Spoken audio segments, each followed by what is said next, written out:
have a set of great guests here today. Very quickly, I wanted to introduce myself. I'm Madeleine Schwartz. I'll be moderating this event. I'm a journalist and the editor of The Ballot, which is a pop-up project to cover every 2020 election outside of the US. We are very happy to co-host this event with the New York Review of Architecture. And perhaps, Nicholas, you want to say a few words about that? Yeah, I'm the publisher of the New York Review of Architecture, and we are a monthly broadsheet that reviews architecture in New York, mainly working architects or writers who try and fan out and take witness and put all the pieces together. And we're very happy to work with lots of different collaborators, and we're extremely happy to be working with The Ballot tonight.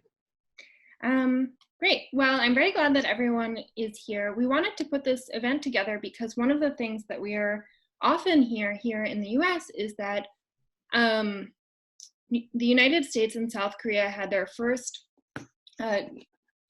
public, reported their first cases of the coronavirus on the same day. But since then, the trajectory in both countries have been very different and with very, very different results for the population.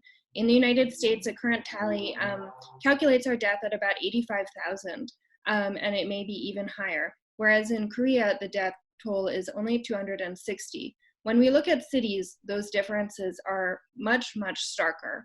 Here in New York, which is where I'm zooming from, we've seen about 15 to 20,000 deaths to date, whereas in Seoul, the city has seen 4.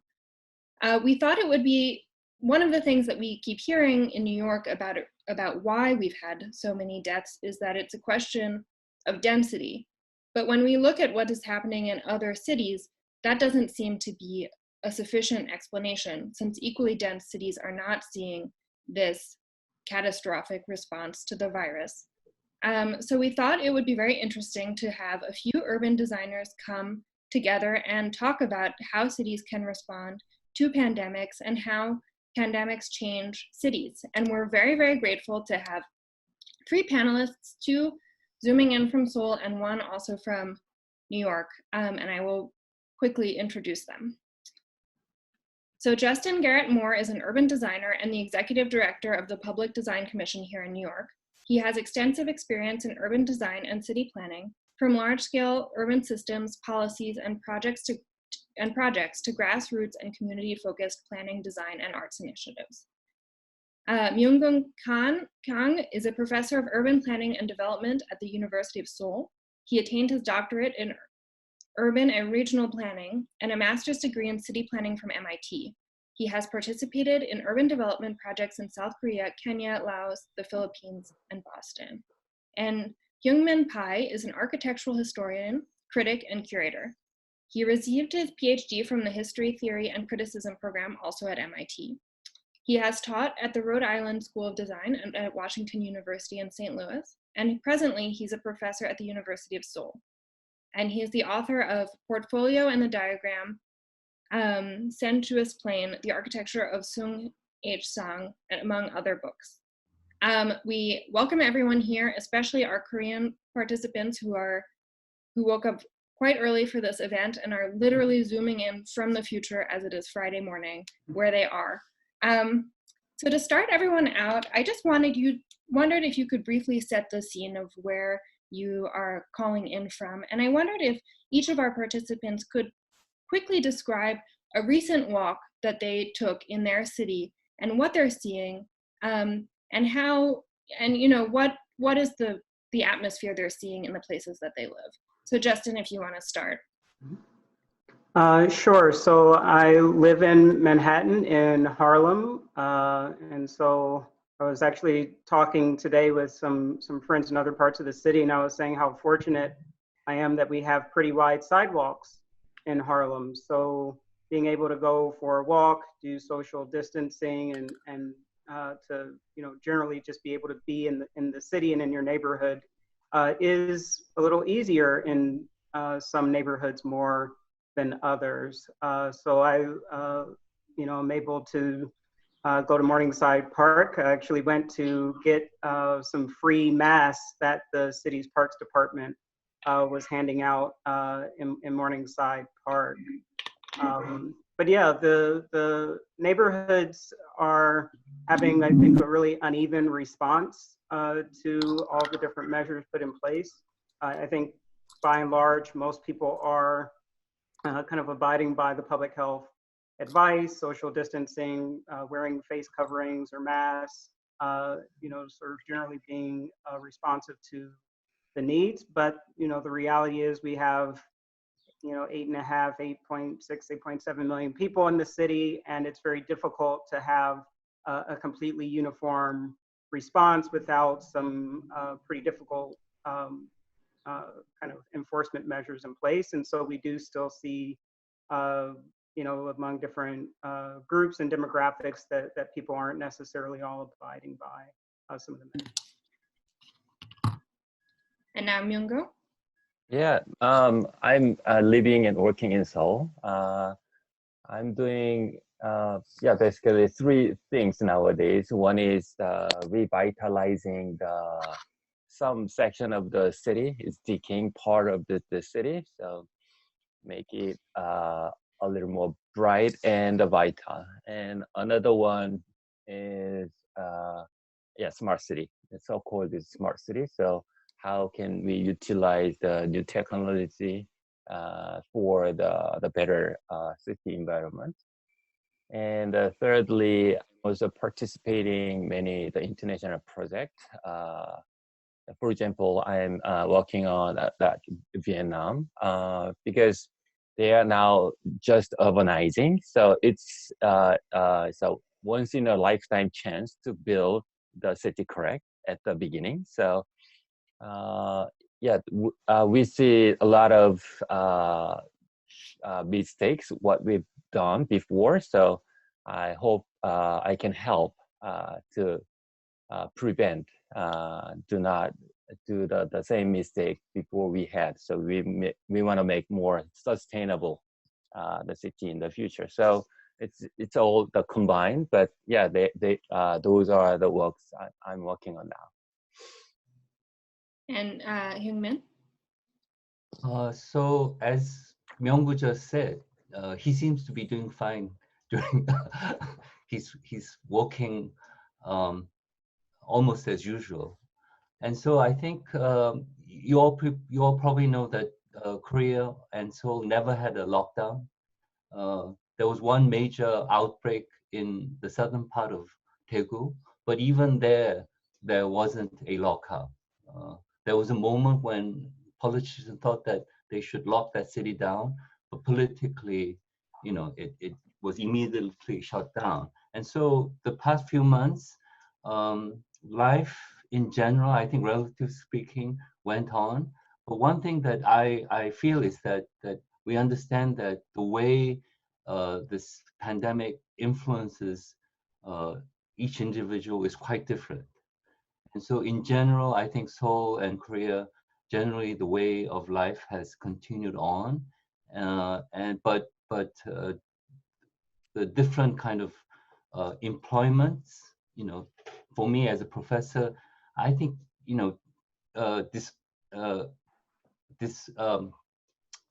the only thing I think has changed is really the long distance teaching. But the work that I've done continues on.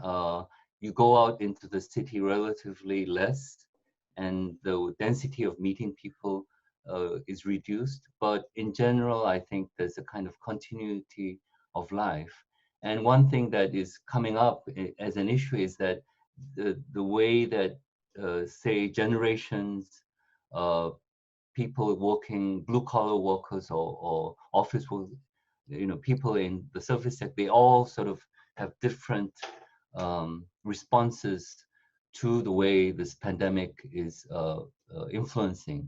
So that's, I think, a real issue within the city. The kind of social economic issues sort of come affront in this sort of situation. So I'm going to ask a few questions to our different panelists separately.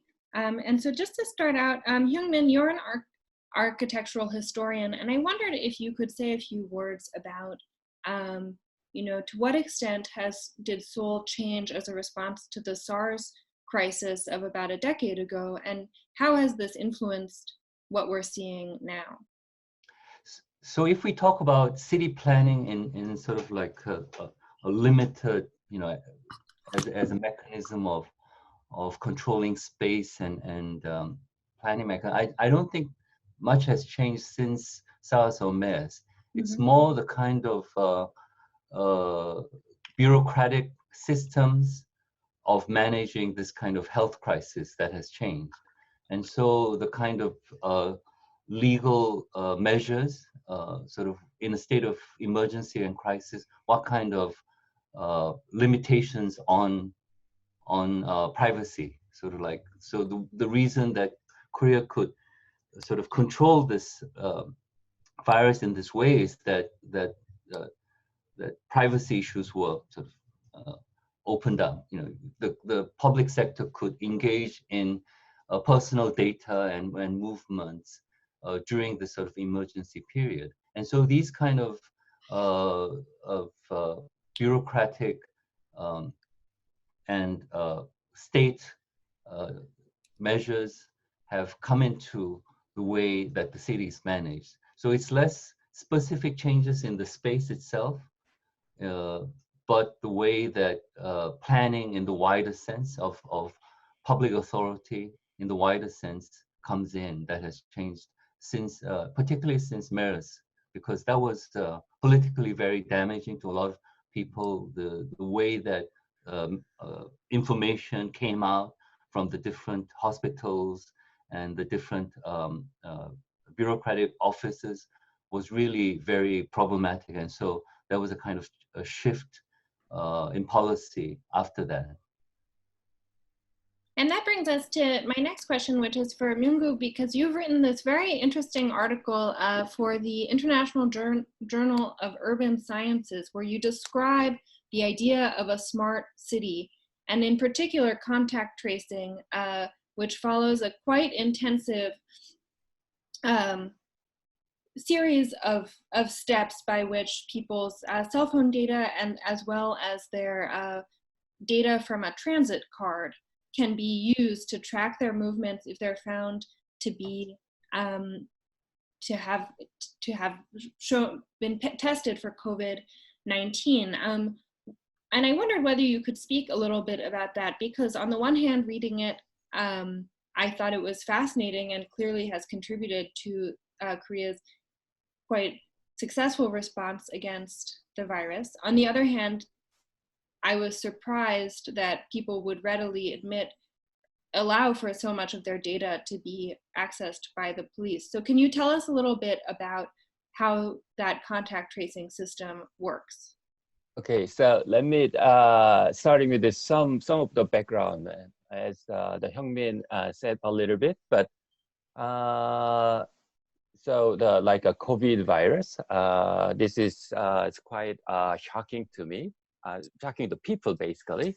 But interestingly, Korea specifically, we have the virus issue every year, but it's like a more animal virus, like a pig virus and bird virus.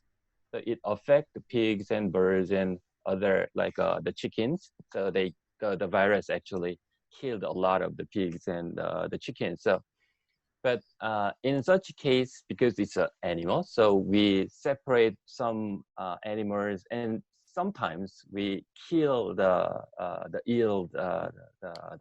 But so it is the possible. But in this case, COVID case, the medium is the people, so we cannot separate or contain or segregate, or sometimes we cannot do that. So this is a different cases. So in the animal cases or the non-human cases, we can make the fixed kind of the wall and separate and segregate to control. But the people's case, it's not we cannot apply those kind of ideas. So instead, it's more like a software approach, which means like once it's happened, we actually separate those people from the the body of the people in the hospital or in the some quarantine areas. So it's because it's necessary for like a couple of weeks, kind of, and we cure them too, and return the cured people into the society again. So that's the process. So instead of the fixed some structure, we need software to control in this situation. And as you said, smart city technology is very helpful to locate, find, and control. So in this case, the virus moves from people to people. So we need to block that chain at a certain moment and certain time. So as you may know, our location data and almost every data is already open. Even though you agree or not, your like a cell phone location data is, they have the data. Although they didn't release, or they say they didn't use, but it is there. So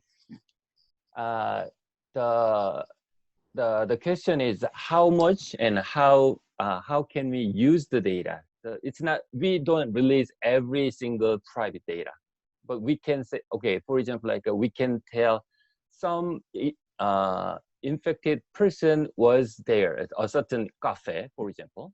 Then people know, okay, I visited there, or the people can decide, okay, I will not go there for a couple days or 3 days. So that's the enough information. It's not locating a person like some like Myounggu or Madeleine or Hyungmin is there, their ages or their personal information, their job. It's not released. That's just location. Although we have some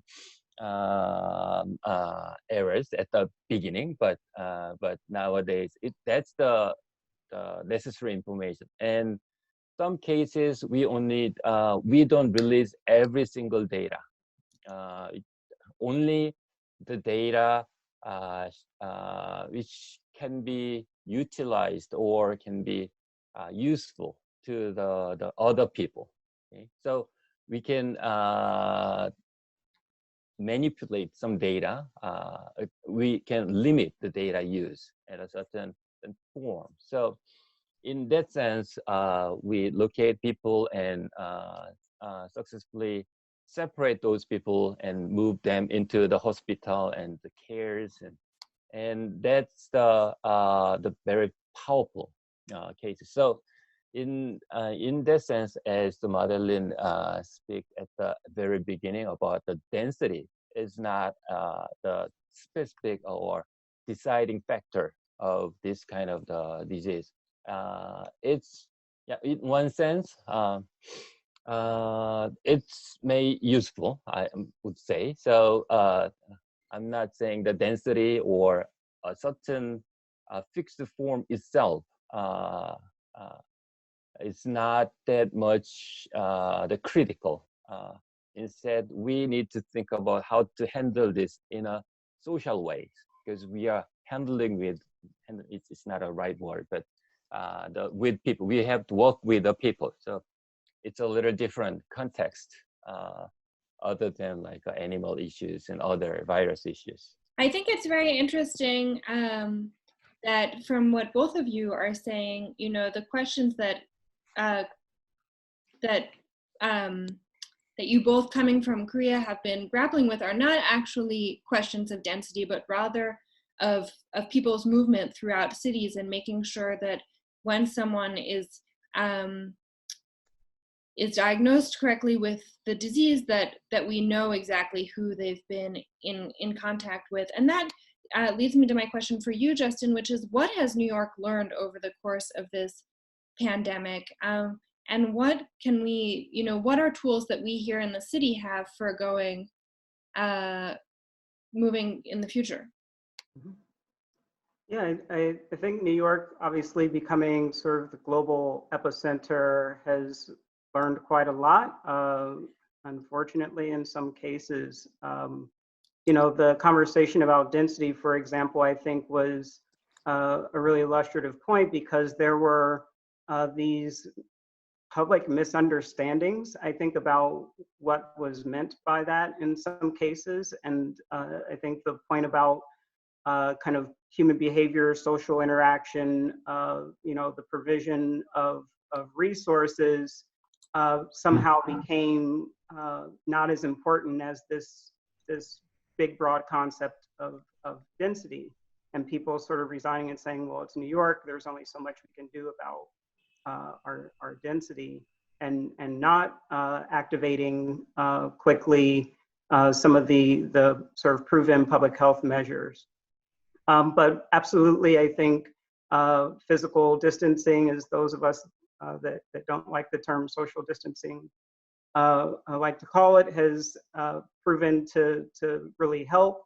And the city is sort of constantly doing the work of getting the message out about that, right? So a big thing that New York learned is that we're an incredibly sort of diverse city, and we need so many different kinds of measures to get sort of greater public understanding and sort of activity to connect to the needs, right? So mobilizing local organizations, making sure that things are translated into the many different languages, really activating different kinds of measures to get the word out and to get greater public understanding and participation, I think has been the most key effort.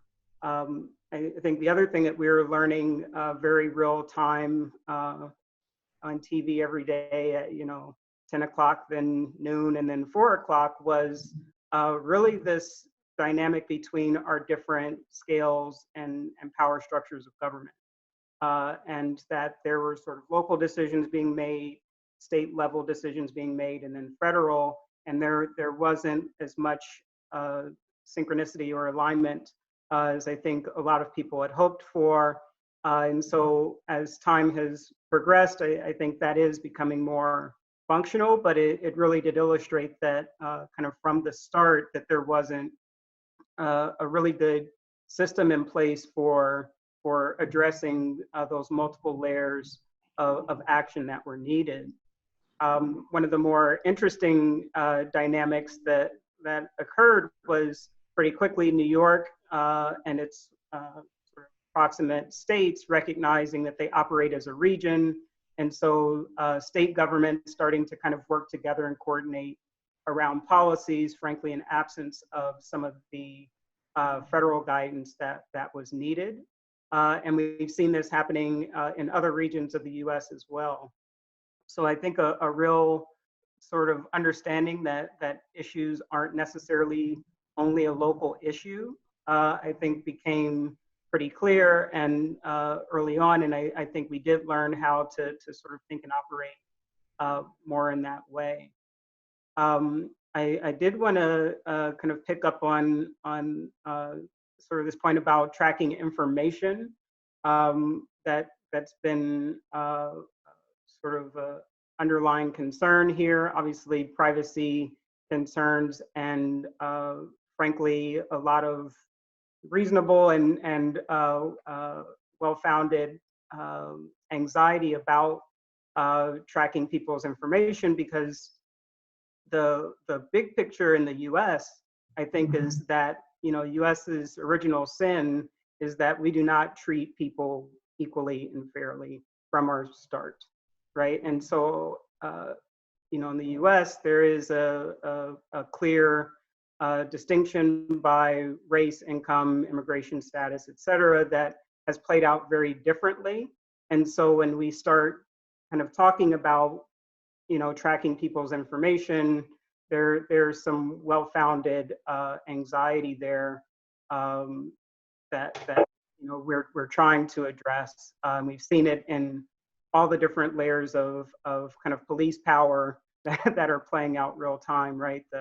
In theory, we're protecting the public health, safety, and welfare, but how that's happening is still uneven. And I think the governments are all trying to do a delicate dance of learning how to push the objectives forward while still acknowledging some of the difficulties, like enforcement, like tracing, like addressing the very stark resource differentials and needs that we have in the city.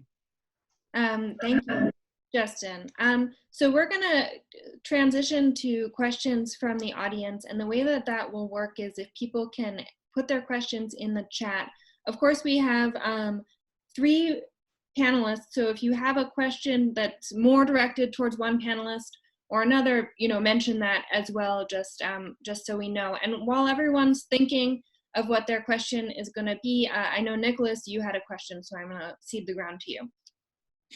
Yeah, I guess this is for all the panelists, but I get a question that's been on my mind, and it's something that the pandemic has kind of made very dramatic in New York, is the question of compounds.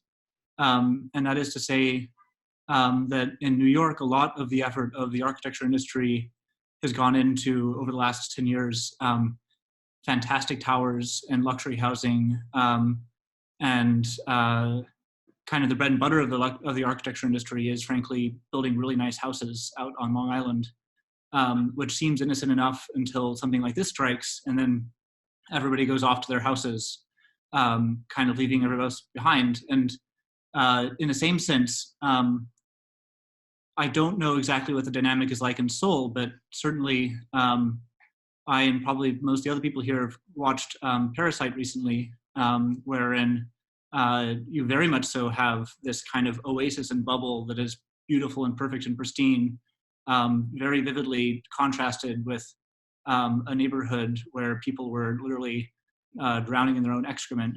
And so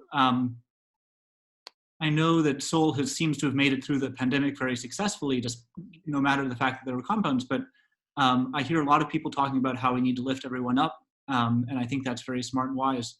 But should there be a more proactive urban planning strategy and city planning strategy when it comes to how do you deal with this impulse to build compounds? And is that really healthy for society as a whole? Or is that maybe a threat in some ways and something we need to navigate? I think the obvious answer to that is that that kind of segregation is really unhealthy, and it would be a great disservice to our urban civilization if the kind of discussion between the density issues that were discussed 100 years ago between the high density and low, that if we go towards sort of segregation and low density solutions, that would really be I think tragic. And but one thing I would like to add is that unless you actually live in Korea, the kind of intensity of this tracking in everybody's lives is really very shocking, actually. When you see sort of like text messages on minute to hour basis about who is sort of where, and things like, and we the AI systems that make this work has not been made public, but it's really a combination between your cell phone data, your credit card data, CCTV, police information. So all of these sort of like data systems come together. And I heard that contact tracing in here takes like 10 minutes because it's automated. And so the moment somebody is positive, then this sort of AI system comes into, and then the police come in, and then sort of you're identified. And it's really quite scary, actually, if you think about it. But it's sort of a kind of reality. And I think the issue that Nicholas also raised and Justin mentioned has a relation with scales, I think. So China, the US, Korea, the scales of the population and the way that the cities are organized at a regional and local level is so quite different. And so one thing that I think I agree with Justin is that the key issue in planning here is the kind of level of governance integration. And that I thought that the US would be in real trouble because the way that the federal government, local government, and city governments, they are not integrated in a way that can deal with this kind of public health issue. So if in the way, and China does it because it's this huge sort of dictatorial state system, which is, I think, quite unique, even at that scale. So it's not a model that I think that should be followed. And so the U.S. has to find a way, I think, where I think the federal government really, even if it weren't for this present administration, I think there has to be adjustments in the way that the U.S., the federal and local sort of come in. In Korea, because it's such a centralized system, that the central government, local and cities sort of like work together in this sort of very, very, on the one hand, scary way where all the data sort of is immediately there. And so the pandemic is controlled by this sort of virtual system. And the key here for us, the lesson here is that the digital urban twin, which sort of has spatial, demographic movements all traced, and they come together in this system. And so I think really this key urban planning issue for me is how the physical space and life of everybody and this sort of digital world that controls the space and the movement, how they are sort of managed and balanced as a kind of political and governance system. For me, that's the key sort of issue here. And the solutions are, I think, very different for each city and for each country. Yeah, it's interesting. So when all of this was starting, we were talking a lot about the inequality in the city, and the maps became pretty apparent, right? That there's sort of a racial kind of pattern to this. But I dug up my old 1969 plan for New York City, and the geography also happens to mirror areas that the City Planning Commission at the time identified as large concentrations of aging housing in the city, right? So housing that was built during a certain time frame that was already, even in 1969, falling into poor repair and maintenance, but in large scales, and it's sort of within the kind of growth geography of the city that coincides with kind of lower incomes, poor access to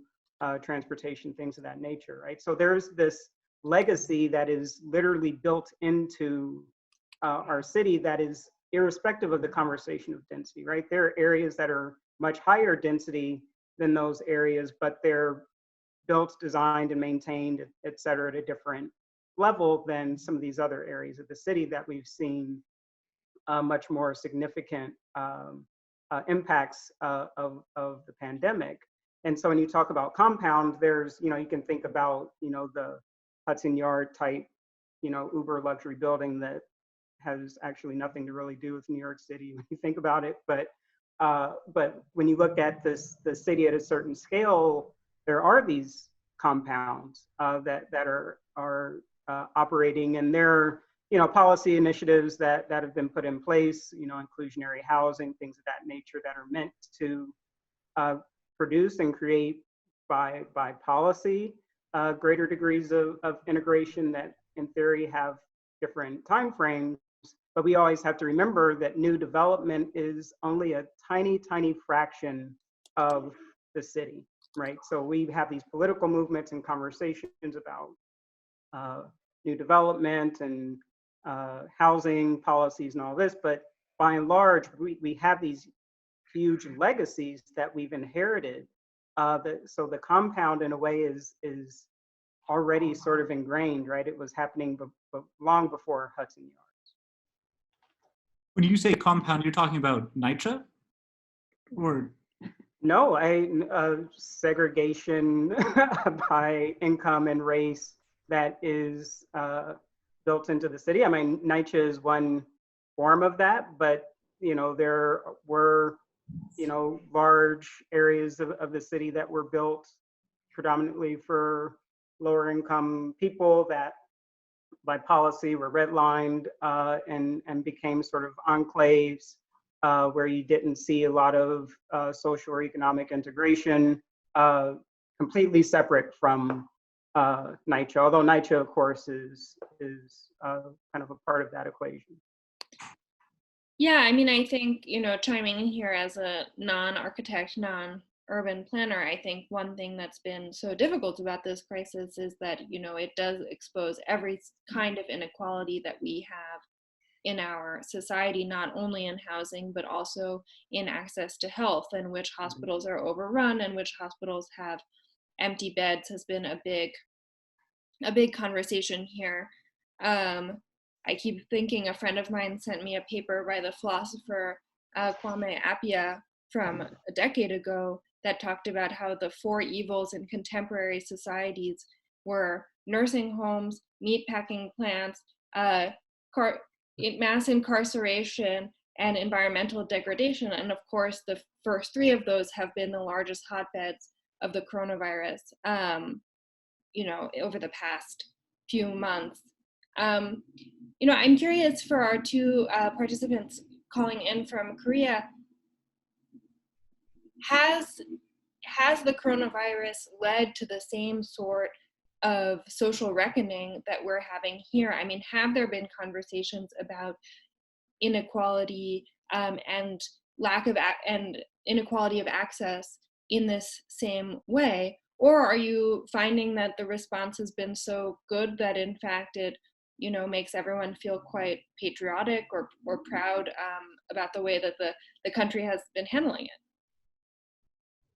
So in my sense, yeah, there's thankfully the Korea we had a little less problem with like race issues, and historically it's quite different because the Korea pretty much the one ethnic group is living there for a long time. So the intensity regarding kind of the racial or segregation, it's a little bit different. It's lower here. But I'd say it's pretty much equal here. And regarding the pandemic, and especially the difference between Seoul and New York cases, I think the biggest the cause of the difference is the level of awareness about this the coronavirus. So how seriously could this virus affect the city? Because in Korea and Seoul, it's very close to the China, as you know. So it's directly related, and there are lots of the people going back and forth from there, China and Korea. There are a lot of peoples, and there is lots of movings and airports. So we feels like it's very immediate and very crucial the problem. But I would think like New York, this is the opposite sector of the world from the China. So they might be okay, but nowadays it's already globalized. So in one part of the world, phenomena is all interlinked in terms of the people, in terms of network, in terms of information. That's I would say. So it took just the days of the delay, but it's affected through the European countries and in New York and the United States. It just take I'd say it's a couple days or a couple weeks is enough to spread everything at once. So in this kind of a virus, the virus itself does not care about the rich people or poor people, or it doesn't care about the races and colors. They just find the people and they just live there, and they make the problem, the people. So in this situation, every people or every city and every country should aware a little bit more sensitive to this kind of issue. But it's not like a separate world. We cannot be separate from the world. So that's that makes, so in the initial response is quite different. Like from the very beginning, the Korea take the big steps and strong the measures compared to the New York or United States. Certainly, I And think in the U.S. we're really getting to hear we're feeling the consequences of our own sense of exceptionalism in a very deep way. I see that we and in have terms And of the a number of technology, questions that are coming in, so I'm gonna ask them. I think since we have so many, I'll group two together, and so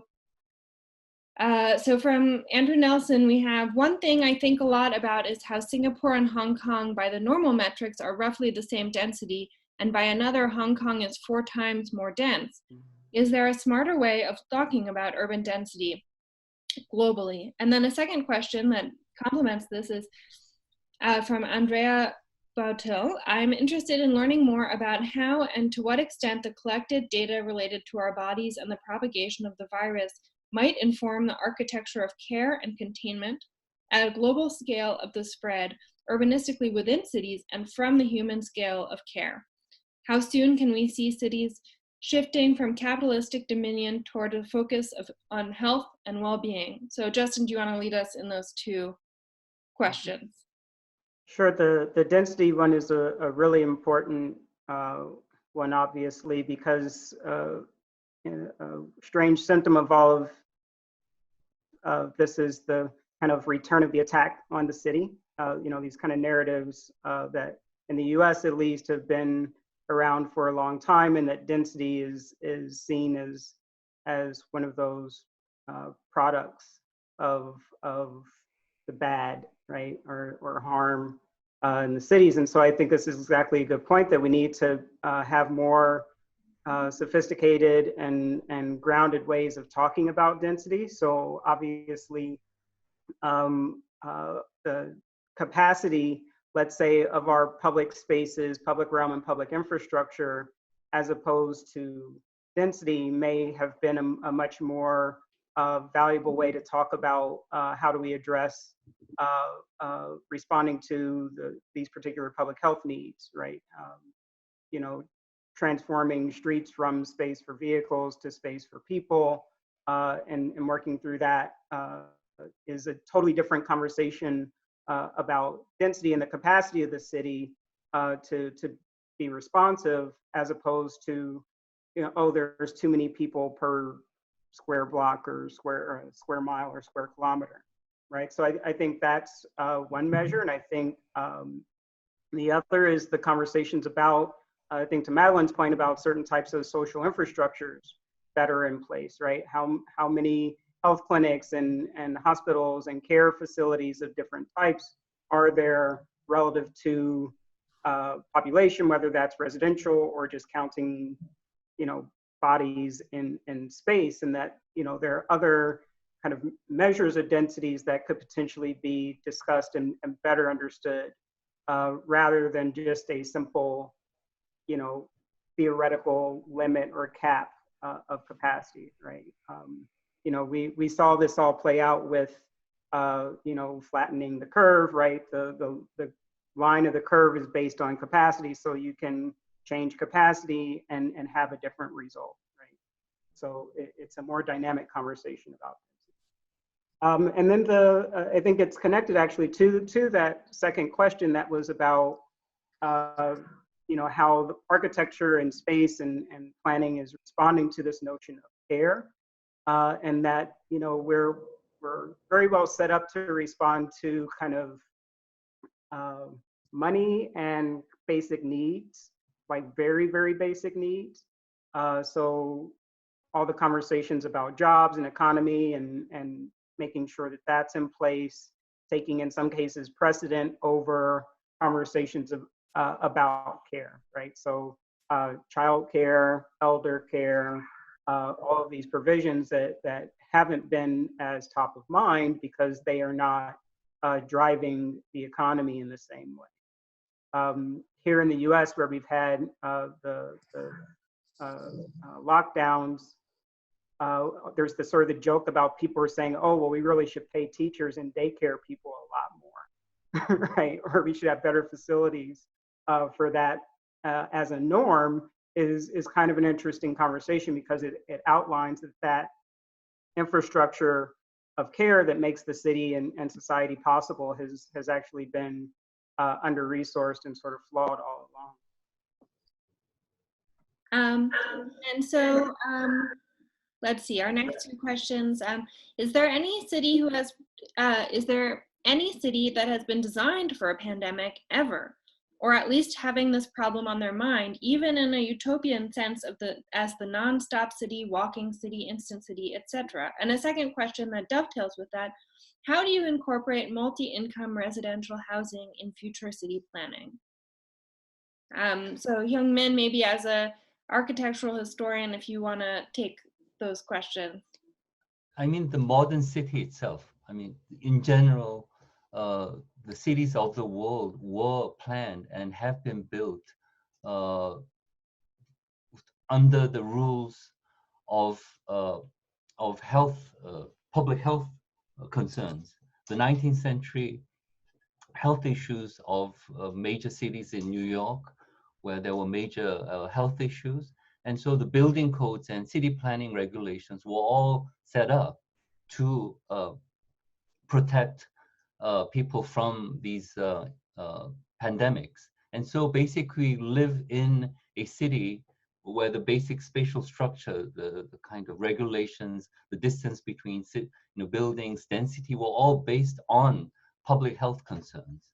So basically all live mostly, unless you're in a favela in a slum in India, the basic living conditions are regulated based on public health concerns. And so my sense is that I don't think that physically, of course, we have to be concerned with these really low income neighborhoods that still have terrible sort of spatial health conditions. So those are issues that have to be concentrated. I have to follow up on Madeleine's question about the health systems, the way that people have responded to the way that this crisis has been as a medical delivery system. So I think because of this global situation, the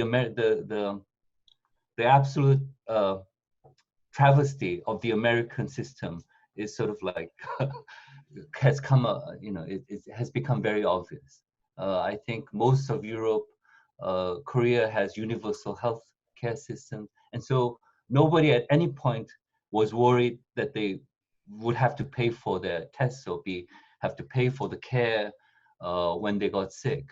And so this is really a very fundamental difference between the American system, which is really outrageous. I think it's an exceptionally outrageous system that should be the central issue, and it of course has been, politically, but I think most countries in the world did not have to worry about whether they have to pay for their tests or the care, and so that sort of health crisis in the U.S. is really particular to the American system. So we're going to wrap up, and before we did, I wondered if any of our panelists had questions for each other, and perhaps if you each had one question for another, that could be a nice way for us to wrap up this event. Okay, so I have the question about like in the New York case. In Seoul, actually, we are struggling with the private city versus the public city issues, which means like the city planning is basically have put some the regulation on the common ground for the purpose of the public the benefit, but nowadays partly because of the liberalization and partly because of some more the action. So the public governance, the power of the public governance is losing some the strength, and instead private developers and private activities is growing further. So that result like residential segregation, income segregation, because the private developers, that makes the more the value out, the money out of such kind of the development. So because the planning actually began with that kind of the purpose, the balancing in between for the public utility, but it's outbalanced nowadays. It's growing, that kind of problem. So and it's all related to the like segregation issues, inequality issues, and it's pandemic issues. So I'm wondering about the New York City, how to the balancing in between those two the forces. Yeah, I mean, unfortunately, it's in a different way, of course, different regime, but it's a similar situation. Probably the most famous example, or very tangible example, has been in our public spaces that are regulated in different ways based on jurisdiction. So a pure public park like the New York City Park versus a kind of a park authority, so Hudson River Park, or on private development sites that have publicly accessible open space. And so what we saw was very different and uneven use and measures in those spaces. So, for example, in a traditional public New York City park, there were certain provisions put in place and certain types of enforcement that were very different than you would have seen in Hudson River Park or in Domino Park, which is a sort of a developer-owned public space. And so, you know, we're all under the same rules, but there is very visible on TV, on social media, it's very apparent that public space is not just public space, right? There are many different kinds of public space, and people are literally living in different realities as a result. And so I think it's sort of shined a light on that. And, you know, in the public discourse, people don't necessarily know that Domino Park is, you know, really private land, right? Or that, you know, the Hudson River Park is state jurisdiction versus city park.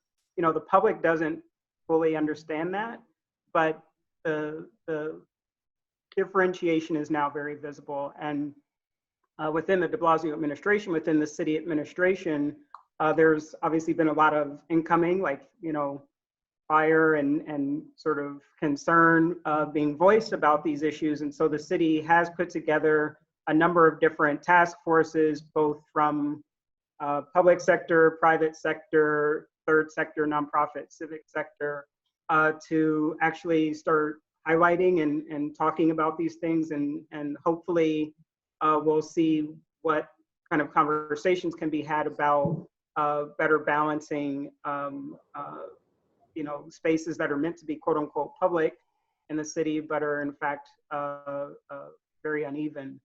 The last point I'll make on that is that the opening of streets has been the other example. So we have business improvement districts in the city. So think of like Bryant Park or core parts of Manhattan, lower Manhattan, where there's a lot of money and kind of power to say, great, we can adapt and make a great space and we'll police it and it'll be fine. We can open back up, right? There are neighborhoods that don't have that capacity, right? And so we're trying to have the equity conversations. Well, you know, maybe there needs to be a sort of a more distributed sharing of the resources by geography, so that areas that don't have that kind of heavy private money and power can be accessed to communities that don't have those resources. My last sort of point is less a question, but more kind of issue that I would like to raise.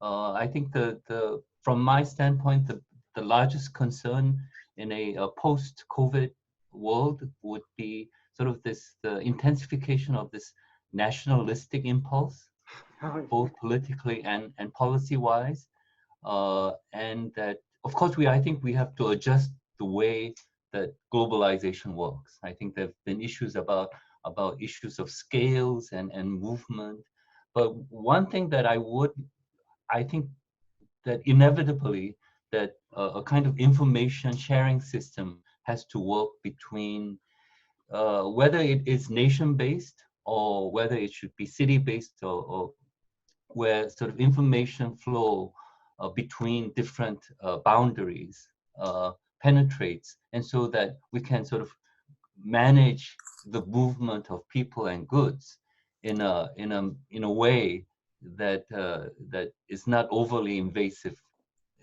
for privacy issues. And so the way that we can move around different regions is a kind of information sharing system, whether it's sort of like airports or train stations, or these regional based systems. And so that kind of whether this is feasible, especially when you have these nationalistic impulses, but at certain urban and regional base, and then how different sort of events and situations play out in the space is, I think, a really fascinating sort of urban planning issue. It's sort of like deals with information platforms and how they connect to different things that happen in the city. And so it could, of course, it could be on an issue of a street, of a business district, or if there are issues where there are more movements between regions and countries, how you sort of manage that in a post-COVID world, it would be, I think, one of the key issues here. Yeah, I think that that is absolutely something that we've been thinking about very hard here. I know, Justin, you had a question for our other two panelists, and then we're going to wrap up for this evening. Yes, thank you. It's really dovetail on what Hyungmin is just saying, and I think what we've started to try to do is to pivot toward what's next. And I was curious in Korea and Seoul if there have been conversations about like the other business, right? The other work that's needed, particularly around climate and meeting other goals and objectives that are needed for city planning and design, or even as kind of economic policy. So I was curious to see if those conversations were starting to connect there as they are here in the US. I mean, I think the key, of course, I think a lot of crisis will occur, especially at the climate level. I think there were people who understood that the kind of pandemic would be the next global crisis, but the kind of local incidences that come up in the news, the fires in Australia, in California, the floodings, and these kind of things will emerge at some point where it will affect the globe at this kind of COVID level. And so, but one thing, there has been an awareness of the kind of reality of these crises, is that it will come, that a major crisis related to climate change will inevitably come, and we'll all not be ready. We'll all sort of not be prepared. And it seems inevitable that we sort of like just, think that it will go away miraculously, and then we'll get really hit hard, and then maybe we try and respond. But one thing that COVID has in Korea, there's been sort of trying at governmental levels and at NGO levels, where the awareness of climate change can be heightened through this sort of pandemic crisis. And so another task, I think, is to sort of create a kind of awareness that this global situation, the crisis of climate change, will come in a very specific way, and then we'll all be very shocked and startled, and everybody will have different responses. But that kind of sharing of information and responses will also be crucial to a climate crisis change. I think, for example, between China and Korea, the kind of pollution and desertification issues is a moment where we might be able to show a transnational response to climate change, even at a city level. Well, I think that that's a really great note for us to wrap up on. Thank you everyone who zoomed in from all over the world, and thank you especially to our 3 panelists here in New York. We will go to sleep, and our 2 Korean panelists will continue on with their days. So thank you everyone to participate. I have to make a last plug for the 2 publications co-hosting this event, The Ballot, which you can find at theballot.world, and the New York Review of Architecture, which you can find at nyra.nyc. So we keep the local and the global in mind at all times. Thank you again, and be well and stay healthy. Thank you. Thank you. Thank you.